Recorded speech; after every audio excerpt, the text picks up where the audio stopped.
Class 7 NCERT Chapter 14 Question 11. An electrician is carrying out some repairs in your house.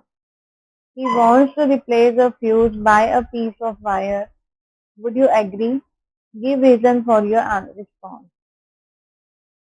Answer is, it is not a wise idea to replace fuse by a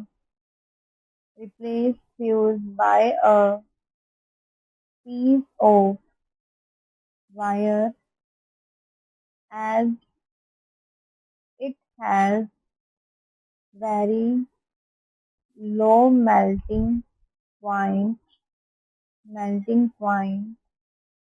In case of metal piece, melting point will be high and the circuit will be intact. In case